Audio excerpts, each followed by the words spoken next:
बिस्मिल्लाहिर्रहमानिर्रहीम, अस्सलाम वालेकुम। इनसाइट्स विद उबैद भट्टी में आपको खुशामदीद। इस वक्त मुल्क की सियासी मंजरनामे के ऊपर फ़ॉरेन फंडिंग ममनूअ फंडिंग का एक मामला चल रहा है, जिसके ऊपर बहुत सारे इल्ज़ामात लगाए जा रहे हैं और ये ख़ास तौर पे इशू ये उठाया जा रहा है कि तहरीक इंसाफ को जो है वो फ़ॉरेन फंडिंग हुई। अब मैं आपको कुछ चीज़ें इस हवाले से बताता हूँ कि इसमें इशू क्या है और इल्ज़ामात लगाने वाले कौन लोग हैं और जो इल्ज़ामात लगाए जा रहे हैं उसमें कितनी हकीकत है, और दूसरी तरफ के जो लोग इल्ज़ामात लगा रहे हैं उनके हवाले से जो फ़ॉरेन फंडिंग या ममनूअ फंडिंग का मामला है वो एक्चुअली क्या है। बात हो रही है कि जी तहरीक इंसाफ जो है उसको फ़ॉरेन फंडिंग मौसूल हुई और उसमें इल्ज़ामात लगाए मरीम नवाज़ ने और मुस्लिम लीग नून के लोगों ने ख़ास तौर पे कि जी इनको इसराइल से फ़ंडिंग हुई है और उसके अलावा इनको बीजेपी ने फ़ंडिंग की है, यानी भारत की जो पार्टी है, जो नरेंद्र मोदी की जो जमात है, उन्होंने फ़ंडिंग की है। अब उसके ऊपर बात यह आ रही है कि जी $200 आए थे, वो किसी भारतीय शख्स ने सेंड किए थे और उसका ताल्लुक जो है वो बीजेपी से है। तो अब इस पर पहले बात करते हैं कि इसमें इशू क्या है फ़ॉरेन फंडिंग का, कि जिस पर इशू मचाया जा रहा है। पहली बात तो ये कि फ़ॉरेन फंडिंग नहीं है, आप इसको ममनूअ फंडिंग कह सकते हैं। और ममनूअ फंडिंग वो होती है कि जो आपको पाकिस्तान के बाहर ख़ास तौर पे जो वहाँ से आती है और उसके अंदर कुछ लिमिटेशंस हैं कि अगर उसका ट्रैक रिकॉर्ड नहीं मिलता तो उसको ममनूअ फंडिंग कहा जा सकता है कि जी सियासी जमात जो है उसको इस तरह फंडिंग हुई। तहरीक इंसाफ पाकिस्तान की वाहिद वो जमात है जो इंटरनेशनल फंड रेजिंग करती है अपनी जमात के लिए भी, और इसके अलावा शौकत खानम के हवाले से इमरान खान फंडिंग करते रहे हैं। और फिर इमरान खान को देखा देखी बहुत सारे करेक्टर्स और बहुत सारे जो समाजी कारकुन हैं वो भी यूरोप जाते हैं और वहाँ से फंडिंग करके पाकिस्तान लाते होते हैं। इसके अलावा डैम फंड के लिए भी बाहर से फंडिंग हुई। अब इसमें इशू ये होता है कि फ़ंड रेजिंग का इवेंट होता है, उसमें बहुत सारे लोग आए होते हैं। अब उसमें जो लोग शामिल होते हैं उसमें अब जो पाकिस्तानी फ़ॉरेन में रह रहे हैं, अमेरिका में, यूरोप में ख़ास तौर पे, उनमें बहुत सारे ऐसे हैं जो कि इंटरनेशनल कंपनियों में मुलाजमत कर रहे हैं। वो एक कंपनी किसी भी मुल्क की हो सकती है, वो इसराइल की भी हो सकती है, वो कंपनी उसका ओनर कोई भी हो सकता है, वो अमेरिकन हो सकता है, कुछ भी। अब जो लोग वहाँ पर जॉब करते हैं वो अपनी कंपनी के अकाउंट से पैसे पे करते हैं, तो उस कंपनी का अकाउंट आता है कि जी यहाँ से आपको पैसे आए। तो अब उस चीज़ को जब ट्रैक किया जाता है तो वहाँ से कहा गया कि जनाब ये फ़ॉरेन फंडिंग है, क्योंकि तहरीक इंसाफ को सबसे ज़्यादा बाहर से पाकिस्तानियों ने पैसे भेजे, हज़ारों लाखों डॉलर्स भेजे, और बहुत सारे ज़्यादातर पाकिस्तानी तहरीक इंसाफ के साथ हैं। तो इस इशू को बुनियाद बनाया गया और कहा गया जी कि तहरीक इंसाफ जवाब नहीं देना चाहती, 7 साल हो गए लटकाया जा रहा है। पहली बात तो ये कि मुस्लिम लीग नून का दौर था पिछले 5 साल, उनके दौर के अंदर ये काम आगे क्यों नहीं बढ़ सका, मंतकी अंजाम पे क्यों ना पहुंचा, हालांकि सब मशीनरी उस वक्त नून लीग की थी। इमरान खान उस पर स्टे लेते रहे, बिल्कुल लेते रहे। उस पर उन्होंने बयान दिया है कि हम इसलिए स्टे लेते रहे क्योंकि वो जो शख्स था उस वक्त इलेक्शन कमिश्नर जो था, चीफ इलेक्शन कमिश्नर, वो मुस्लिम लीग नून की तरफ से था और पीपल्स पार्टी की तरफ से था और टोटली हमारे ख़िलाफ़ था, हमें सियासी तौर पर विक्टिमाइज़ कर रहा था, इसलिए हमने उसके खिलाफ स्टे लिया। और अब जब जो इलेक्शन कमिश्नर हमने लगाया है वो हमने अपोजिशन जो इस वक्त की है मुस्लिम लीग नून, उनकी मुशावरत से लगाया है और इस बंदे पर हमें एतबार है। इसलिए इमरान खान ने कहा है कि मैं इस बात का चैलेंज करता हूं, बल्कि ये डिमांड करता हूं कि इसको जिस फोरम पे भी सुना जाए, इसकी लाइव जो है वो टेलीकास्ट इसको किया जाए ताकि सारी आवाम देखे। अब उन्होंने ये जो इतनी बड़ी बात की है, इस वजह से मुस्लिम लीग नून बैकफुट पे चली गई है, उसको परेशानी हो गई है कि इमरान खान इतना बड़ा दावा कैसे कर सकते हैं, उनको ये यकीन कहाँ से आया। तो उस दिन से मुस्लिम लीग नून जो परेशान भी है, लेकिन वो फजल रहमान के साथ मिलकर जो है वो एक प्रोपेगेंडा कैंपेन चला रही है कि इसराइल से फंडिंग गई और जनाब भारत से इनको फंडिंग गई। मरीम नवाज़ का ये कहना है कि जनाब इनको बीजेपी ने फंडिंग की है। अंदाज़ा करें कि मरीम नवाज़ ये बात कह रही हैं, वो मरीम नवाज़ जिनके ट्वीट्स इस वक्त सोशल मीडिया पे वायरल हैं और मौजूद हैं, आप उनके अकाउंट पे चेक कर सकते हैं कि जब नरेंद्र मोदी आए थे नवाज़ शरीफ के मिलने उनकी नवासी की शादी पर, तो इन्होंने क्या जो है वो दावे किए थे कि नवाज़ शरीफ का कितना करीबी ताल्लुक है। फिर वे जो जंदाल जो थे भारतीय बहुत बड़े बिजनेसमैन हैं, उनसे नवाज़ शरीफ खुफिया मुलाकातें करते रहे, तो उसमें मरीम नवाज़ ट्वीट करके कहती थी कि एम ही रोला मचाया जा रहा है, जंदाल जो है वो बड़े करीबी दोस्त है नवाज़ शरीफ के, प्राइम मिनिस्टर के, एम एक बिला वजह शोर मचाया जा रहा है। फिर हालांकि नवाज़ शरीफ का कितना करीबी ताल्लुक है नरेंद्र मोदी से कि उनकी हलफ बर्दारी की तकरीब में गए तो कश्मीरी जो हुर्रियत रहनुमा आए थे उनसे मिलना गवारा न किया। तो सारी दुनिया जानती है कि इनका जो करीबी ताल्लुक मुस्लिम लीग नून का है बीजेपी और इंडिया के साथ, वो किसी का नहीं है। यहाँ तक कि इनकी जो मिलें थी पाकिस्तान के अंदर, वहाँ पे भारतीय इंजीनियर काम करते रहे। प्रोफेसर डॉक्टर ताहिर उल कादरी ने उस पर नाम ले लेकर चीज़ें बताई थी कि कौन कौन लोग इसमें काम करते रहे। फिर ये भी खबर आई थी कि हुसैन नवाज़ ने लंदन के अंदर जो एक कंपनी बनाई हुई है और उसमें जो उनका एक सिस्टम चल रहा है बिज़नेस का, तो उसमें इसराइली पार्टनर्स हैं उनके। तो मेरा ख्याल है इस तरह की बातें मुस्लिम लीग नून करे तो बड़ी मज़ा का खेज़ चीज़ है और बड़ी अजीब किस्म की बात है कि इस तरह के इल्ज़ामात लगाए जा रहे हैं। और मकसद सिर्फ एक है कि आवाम के जहनों के अंदर ये जो एक कार्ड होता है ना, कोई भी मजहबी कार्ड खेलना ख़ास तौर पे, तो भारत पाकिस्तान के अंदर बड़ा मकबूल होता है इन हवालों से, और इस तरह इसराइल, तो ये कार्ड खेला जाए ताकि आवाम के जहन में ये बातें हैं कि जनाब तहरीक इंसाफ को इन्होंने फंडिंग की है। अगर इमरान खान एजेंट है इसराइल का या भारत का, तो आप अंदाज़ा करेंगे इमरान खान को और इस वक्त मोदी के क्या आपस में टर्म्स चल रहे हैं, तो आपको यहाँ से अंदाज़ा हो जाएगा। और मोदी के नवाज शरीफ के साथ क्या टर्म है, उसके लिए पिछले 5 साल आप देख लें कि किस तरह करीबी ताल्लुकात रहे। यहाँ तक कि अभी रिसेंटली नवाज शरीफ की वालदा का जब इंतकाल हुआ तो उस पर नरेंद्र मोदी ने स्पेशल ख़त लेकर नवाज शरीफ की ताज़ियत की। मरीम नवाज़ को भारतीय हाई कमिश्नर ने बाकायदा पैगाम भेजा कि यह ख़त नवाज शरीफ तक पहुँचाएँ, नरेंद्र मोदी को बड़ा दुख हुआ है इनकी वालदा के इंतकाल का। तो आप यहाँ से अंदाज़ा करें। फिर नरेंद्र मोदी नवाज शरीफ को बाकायदा हैप्पी बर्थडे टू यू कहा करते थे और उस पर मरीम नवाज़ बड़ा खुश हुआ करती थी। करीबी ताल्लुकात इनके, लेकिन एजेंट इमरान खान है बीजेपी का और उसको फंडिंग वो कर रहे हैं। फिर इसराइल जो है वो इमरान खान को फंडिंग कर रहा है, इमरान खान उसके एजेंट है। हालांकि इमरान खान अलल ऐलान बार बार इंटरव्यूज़ में ये कह चुके हैं कि हम इसराइल को तस्लीम नहीं कर सकते।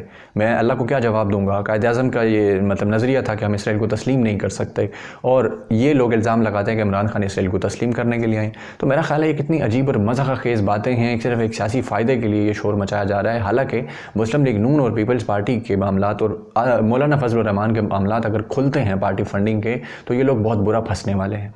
और अभी ये लोग जवाब नहीं दे रहे, क्योंकि इलेक्शन कमीशन ने सिर्फ तहरीक इंसाफ से जवाब नहीं मांगा, इन बाकी जमातों से भी जवाब मांग लिया। तकरीबन 20 के करीब जमात हैं। इनको कहा कि आप अपना रिकॉर्ड जमा कराएं कि आपको फंडिंग कहाँ से आई है। तो मौलाना फजलुर रहमान के बारे में तो शेख रशीद ने ऐलान टीवी पे बताया कि उनको लीबिया से फंडिंग आती रही, दुबई से फंडिंग आती रही, सऊदीया से फंडिंग आती रही। और नवाज शरीफ को तो उसामा बिन लादेन ने फंडिंग की थी। उसामा बिन लादेन ने, बेनज़ीर का जो बयान है वो ऑन रिकॉर्ड मौजूद है और बहुत सारे सहाफ़ियों का मौजूद है। और उनका मकसद सिर्फ ये था नवाज शरीफ को फंडिंग देने का कि बेनज़ीर भुट्टो उनके लिए मसाइल पैदा कर रही थी जब वज़ीर आज़म थी, तो उनको निकाला जाए। तो नवाज शरीफ ने कहा कि जनाब ठीक है, फिर मेरी मदद करें, पैसे दें। तो वो पैसे मिले, तो उसके बाद जनाब नवाज शरीफ साहब ने इलेक्शन लड़ा। ये ऑन द रिकॉर्ड चीज़ें मौजूद हैं कि उसामा बिन लादेन ने नवाज शरीफ को इलेक्शन लड़ने के लिए $10 मिलियन जो है वो उस वक्त दिए थे। तो आप यहाँ से अंदाज़ा करें कि इनको फंडिंग कहाँ से आई।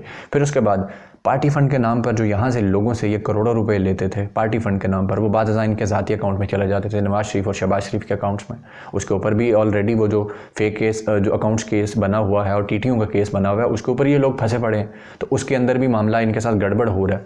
तो ये लोग बेसिकली अपनी उस चीज़ को बचाने के लिए अब ये कार्ड खेल रहे हैं कि तहरीक इंसाफ को $200 जो है वो एक भारतीय कंपनी की तरफ से फंडिंग आई और उस शख्स का ताल्लुक जो है वो बीजेपी से।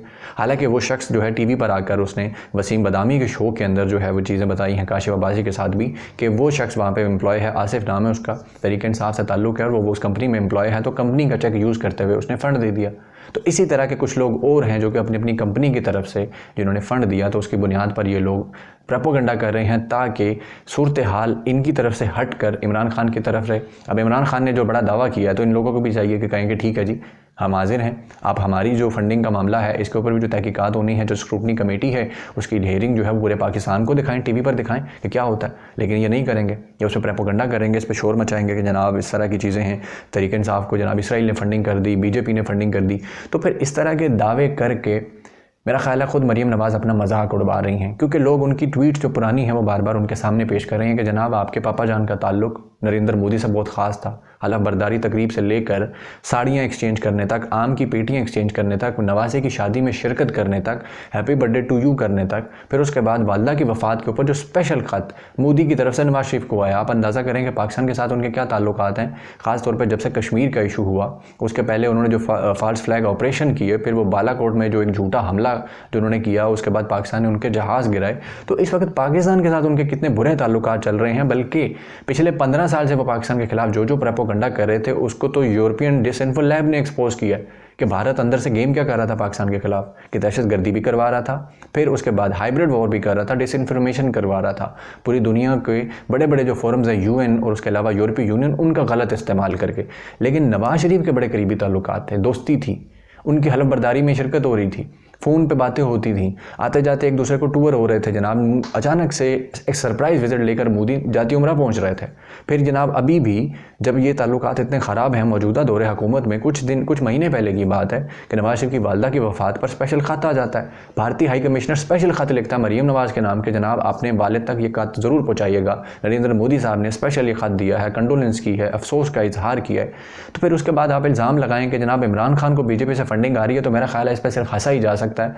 आपको फिर लोग संजीदा नहीं लेंगे कि मतलब आप पहले किसी फजूल बातें करती हैं, अजीब व गरीब बातें करती हैं, मजाक बनती हैं खुद भी, और उसके बाद बच्चों की तरह फिर आप इस तरह का इल्ज़ाम लगाएं कि इमरान खान इसराइल का एजेंट है, इमरान खान को इसराइल से फंडिंग आई है। इमरान खान को इसराइल से फंडिंग आई होती तो वो तो इसराइल को तस्लीम कर लेता क्योंकि आपके पसंदीदा जो अरब ममालिक हैं, UAE और सऊदी अरब, वो तो प्रेशर डाल रहे हैं मुख्तलिफ़ तरीक़ों से, पैसे वापस मांग रहे हैं जो पाकिस्तान की मदद के लिए दिए थे, और हज़ार तरीके उन्होंने इस्तेमाल किए कि इमरान खान किसी भी तरह जो है वो पाकिस्तान हमारे पीछे खड़ा हो जाए, इमरान खान मान जाए ताकि हम इसराइल को तस्लीम कर लें। तो फिर इससे तो ये होना चाहिए ना कि वो तस्लीम कर लें। और ये मौलाना फजलुर रहमान जो इसराइल की बातें करते हैं कि इसराइल को तस्लीम करने की बातें हो रही हैं, दिन ब दिन झूठ फैलाया जा रहा है और बातें की जा रही हैं, और ख़ुद अपनी तकरीर के अंदर कराची के अंदर उन्होंने ये कहा है कि जनाब जो बाइडन आया है वो बड़ा जमहूरियत पसंद है, हम उम्मीद करते हैं कि वो यहाँ के मामलात का नोटिस लेगा। कमाल है। इसराइल का सबसे बड़ा सपोर्टर अमेरिका, जो बाइडन, उन्होंने ऐलान किया है कि हम इसराइल की मदद करेंगे मजीद, और मौलाना फजलुर रहमान उन्हीं से मदद मांग रहे हैं पाकिस्तानी हुकूमत के ख़िलाफ़, और दूसरी तरफ इसराइल के ख़िलाफ़ मुजाहरे करते फिर रहे हैं, एहतजाज हो रहा है कि जनाब इसराइल नामंजूर रैली, इसराइल नामंजूर रैली। कमाल, अजीब मुनाफ़क़त है, अजीब तरीका है, अजीब बेवकूफ़ बनाने के लिए झूठ बोले जाते हैं, प्रोपेगेंडा किया जाता है, और आवाम भी इतनी भोली भाली या मासूम है कि इनकी बातों में आ जाती है कि जनाब फंडिंग हुई है। तो जनाब वाला जब इनके अपने केसेस खुलेंगे ना तो फिर आप देखिएगा ये कैसे भागते हैं। अभी भी जवाब नहीं दे रहे। अभी इलेक्शन कमीशन ने इनको भी बुलाया, स्क्रूटनी कमेटी ने, कि जनाब आएँ बताएं आपकी फंडिंग कहाँ से हुई है। तो इन्होंने तो मनी लॉन्ड्रिंग की हुई है अपनी पार्टी के फ़ंड के नाम पर, पीपल्स पार्टी ने भी, नून लीग ने भी हज़ारों डॉलर्स, लाखों डॉलर्स पार्टी फ़ंड के नाम पे मनी लॉन्ड्रिंग की है, कि पार्टी फ़ंड के नाम पे पैसे आते थे, वो एक्चुअली मनी लॉन्ड्रिंग होती थी। वो नवाज शरीफ के पैसे होते थे, शहबाज शरीफ के पैसे होते थे, उधर आसिफ अली जरदारी और बिलावल के पैसे आते थे वो। तो ये लोग तो बहुत बुरा फंसने वाले हैं, तो इसलिए फिर ये प्रोपेगेंडा कर रहे हैं, शोर मचा रहे हैं।